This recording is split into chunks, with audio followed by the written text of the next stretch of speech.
You ever hear of a pain that doctors just can't see? A condition that leaves millions of people feeling like they're burning, or tingling, or getting zapped by electricity. But every single standard test comes back completely normal? Well, today, we're diving into the medical mystery of a very real, but often invisible condition, small fiber neuropathy. To really get what this feels like, just picture this for a second. You slide into bed after a long day, expecting comfort, right? But instead, the simple touch of your bed sheets on your skin feels like coarse, gritty sandpaper. That's a daily reality for so many people with this condition. It's a disorder where the world's most gentle touches can somehow become a source of agonizing pain. All right, so let's start with the first part of this whole mystery, the symptoms. This is where the journey gets so frustrating for so many patients, because what they're feeling is 100% real. But on the surface, there's often not a single visible clue to explain it. One of the things that makes this so tricky is that the pain isn't one size fits all, not even close. The most classic pattern is what doctors call a stocking glove distribution. It starts in the feet and hands and works its way up. But then again, it can also be patchy, just showing up in random spots. Or it can be really focused, like a burning feeling just in your mouth. And for some, it's a widespread, all-over body pain. This huge variety is a big reason it's so tough to pin down.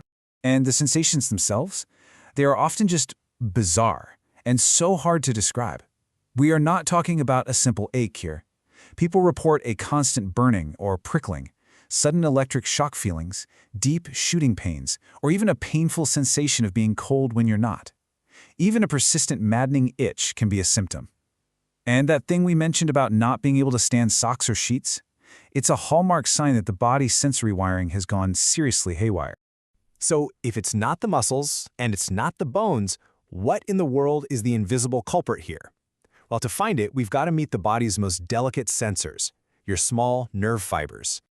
Okay, so here's our working definition. Small fiber neuropathy, or SFN, is basically a disorder where these specific tiny nerve fibers in our skin, the A delta and C fibers, get damaged or completely destroyed. These are the nerves that are supposed to send pain and temperature signals to our brain. So when they start to malfunction, the signals get all crossed up and the brain starts interpreting normal things like touch as pain. To really get your head around this, think of your body's nervous system like the electrical grid in a house. The large nerve fibers are like the thick, heavy-duty cables that run your refrigerator and your washing machine. They control your muscles and tell you where your limbs are in space. But the small nerve fibers, they're the delicate, super-sensitive wiring for your thermostat and your fire alarms. They detect danger, heat, cold, and pain. In SFN, the heavy-duty cables are working just fine, but the fire alarm system is just going off for no reason. And here's a look at how that pathway is supposed to work. Something happens at the skin. Let's say you touch a hot stove. The very first things to detect it are the free nerve endings of these small fibers. They're the frontline sensors that kick off a signal that zips all the way up your spinal cord to your brain screaming, "Hey, that's hot, pull away." So the whole problem, the core of the issue, is what happens right here at a microscopic level. What you're seeing is the physical evidence. In a healthy person, you've got this rich network of nerve endings reaching up into the skin, but in a patient with SFN, those nerve endings are literally withering away and disappearing. The sensors are gone, but the damaged wires can still misfire, sending all those false pain signals to the brain.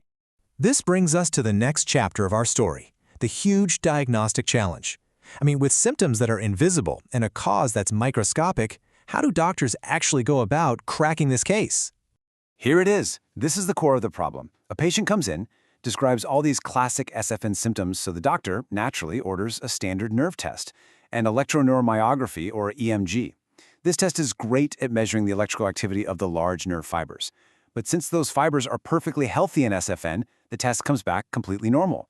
And this often leaves the patient feeling dismissed or worse, being told it's all in their head. It's the key question, right? If your standard tools can't see the problem, how do you find definitive proof that it even exists? Well, you need specialized tools. The two main ones are, first, the skin biopsy. This is considered the gold standard because it lets you literally see the nerve fibers, or the lack of them, directly under a microscope. And second, there's quantitative sensory testing, or QST. This is a functional test that very precisely measures how well a patient can detect warm and cold sensations, which tells you how well those small nerves are actually working. And this This, right here, is the aha moment. This is the visual proof, the smoking gun. On the top, you can see all those dark, thread-like nerve fibers from a healthy person's skin reaching way up. But now look at the bottom sample from an SFN patient. It's just almost empty. The fibers are gone. For patients who have spent years searching for answers, seeing this hard evidence can be unbelievably validating. And getting this definitive evidence, it isn't some major, scary procedure.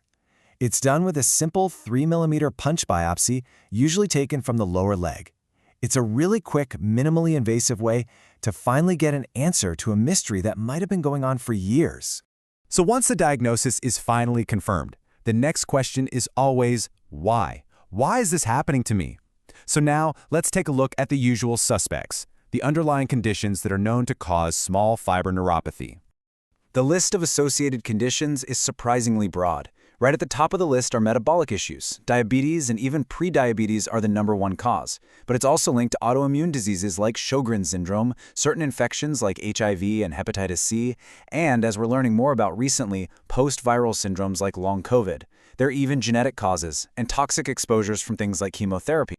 But after screening for all of those known conditions, we're left with this number, 50%. And what that means is that for up to half of all people diagnosed with SFN, the underlying cause is never actually found. It gets classified as idiopathic, which is really just the medical term for we have no idea. The mystery for so many just continues.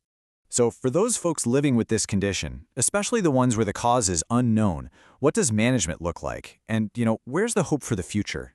The approach is really two-pronged. First, and this is the obvious part, if a cause is found, you treat it.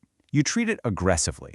For example, getting blood sugar under tight control in a diabetic patient can sometimes stop the nerve damage in its tracks or even reverse it a little. For everyone else, though, the focus shifts to managing the symptoms, usually with medications specifically designed for nerve pain, along with things like physical therapy and other lifestyle changes. Now, one of the biggest fears for patients is whether this condition is just going to keep getting worse and spread to those big nerve fibers, the ones that affect their ability to move. And here, there's some really reassuring news from the research. While the pain can be absolutely severe, it's actually considered uncommon for SFN to progress into a more debilitating large fiber neuropathy. And this is the question that really leaves us with some hope. Every single year, science is uncovering more little pieces of this giant puzzle. They're identifying new genetic links, understanding post-viral mechanisms, finding new antibodies. So the big question is, as our detective tools get sharper and sharper, will that huge 50% number of unsolved cases finally begin to shrink? Hopefully offering more answers and more targeted treatments to the millions of people living with this invisible pain.